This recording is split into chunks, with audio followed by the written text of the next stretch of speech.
Major developments this evening out of the Middle East. Israel Defense Forces say a top Islamic Jihad commander was likely at the school that was struck today in Gaza.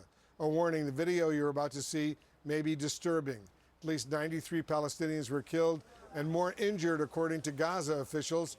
The Israeli military says it's not clear yet if that commander was at the location at the time of the airstrike. But it says there is a high probability that Ashraf Judah was at the school that was targeted. That's coming in from the IDF chief spokesman, retired Admiral Daniel Hagari.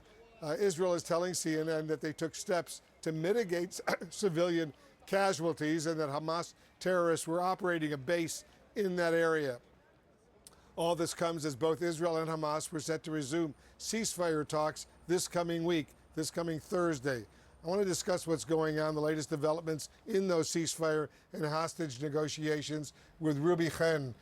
Chen's son, Itai Chen, was an IDF soldier who was killed on October 7th. Ruby Chen has been advocating ever since to bring home all the hostages, alive and dead, including his son's remains. Ruby Chen is joining us right now. Ruby, what's your thoughts right now? This Israeli attack on this mosque and this school and the resulting casualties, how's that going to impact the opportunity potentially to bring home all the remaining Israeli hostages?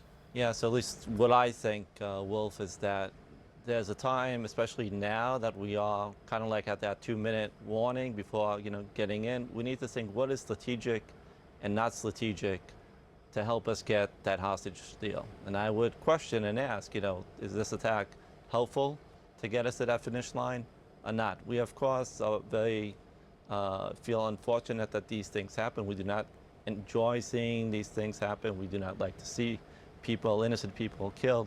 It's time, after 10 months, put this to rest. So you want the negotiation to result in a ceasefire and to bring all the hostages home?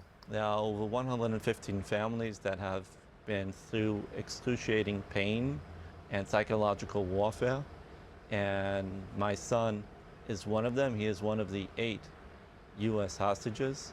Unfortunately, as you mentioned, Itai, we were notified, is most likely not coming back alive, but he is part of 45, Wolf, U.S. citizens that were killed by Hamas on October 7th. That matters.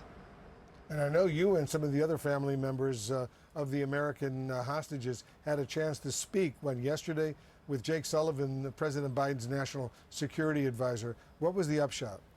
So we've been fortunate that Mr. Sullivan finds time to talk to us. We have an ongoing call with the White House once a week. Yesterday he did talk to us and give us kind of like the game plan that the U.S. has for next week. We understood Mr. Brett McGurk will be coming beforehand to the region and laying the groundwork. We told Mr. Sullivan that we wanted to congratulate him on the most recent deal of letting U.S. hostages out in a very complicated, with a number of countries involved, deal of getting U.S. hostages out. And we urge Mr. Sullivan to think that if these talks do not consume to a deal, then maybe that template that was built to release the U.S. hostages with Russia, where Mr. Biden made a very tough decision, but it was leadership. And he took that tough decision to get these U.S. hostages out. And we urge Mr. Sullivan to think again, if this week is not going to where we're planning to go, then these U.S. citizens have been in harm's way for over 10 months. It's time to get them out. Certainly is time to bring all the hostages back home. If there is an escalation in the tensions and there's a war, a real war, that Iran attacks Israel, Hezbollah from Lebanon attacks, how is that going to impact the effort to try to bring the hostages home? So I think that the majority of the people that live in Israel, are very grateful for what the United States has done the last 10 days with mobilizing these forces into the region. It has deterred, until now, Iran and Hezbollah from making an attack on Israel. So we are first very thankful for that for the United States. We see the efforts that the United States are putting on this. We also see a very interesting comment from Iran that came out the last 24 hours saying that they are not a side to a deal between Israel and Hamas. We've seen Arab countries come out. We've seen France and of course Qatar and Egypt urging for this deal to happen. So we are optimistic because we have no other choice, but we are positive that this is the time, this is the window of opportunity because of the political window both in the United States and in Israel to get this done. And we need everybody focused to get this deal done. And I would even urge the Prime Minister of Israel that claims he is the best negotiator. He knows how to get a deal done. He knows how to stand for what is correct for the state of Israel. I would urge him, Mr. Netanyahu, please get on a plane this Thursday. We see the Prime Minister of Qatar involved directly in these talks. I would urge him, get on a plane.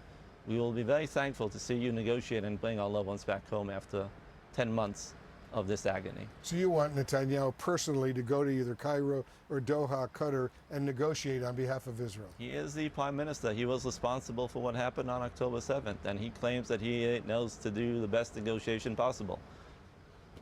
Show up, do your thing, bring our loved ones back home. It's about time.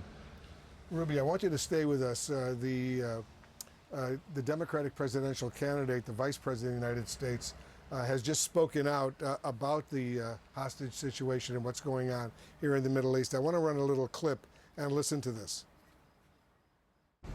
To go after the terrorists that are Hamas. But as I have said many, many times, they also have, I believe, an important responsibility to avoid civilian casualties. Madam Vice President, you've been saying that since October 7th, and that has been the administration's policy for many, many months now. Yeah. As tens of thousands of civilians have been killed, I mean, there are people who are asking for limitations on arms to Israel, any kind of change. What do you say to those folks who are looking for more than we should look out for civilians? Well, look, first and foremost, and the President and I have been working on this around the clock, we need to get the hostages out. We need a hostage deal, and we need a ceasefire. And I can't stress that strongly enough. It needs to get done. The deal needs to get done, and it needs to get done now. On economy, I know you're going to speak about that this coming week. Yeah.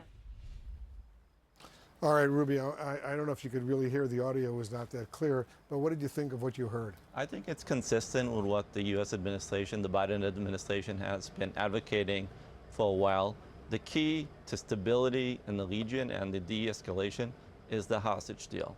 That will bring down tension both here with Israel in the north, in the south, with Iran. So this is the key. And this is where we see the U.S.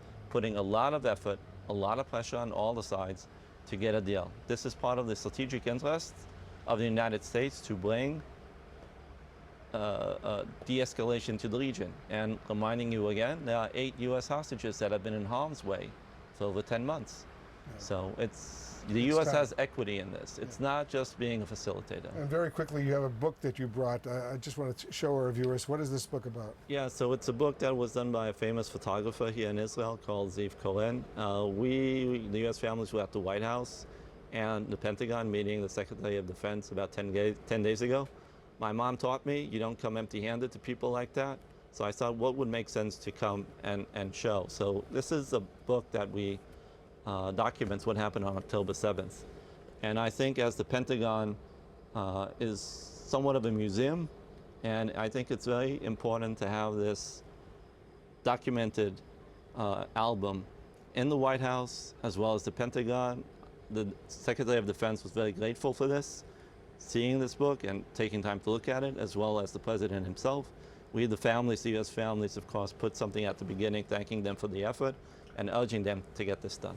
And our thoughts go out to Itai right now, and we're so sad that who informed you that Itai had died? It was a combined effort by both U.S. intelligence as well as the Israeli intelligence, and we were grateful on that very difficult day that the President himself actually gave us a call, as well as the Vice President, Secretary of State, and we more or less told them the same thing.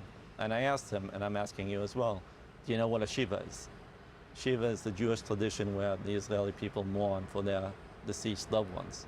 Not just the Israeli people, the Jewish people. The Jewish people, excuse me. Yeah. And I told him, we decided not to do a Shiva because in our book, he's not back.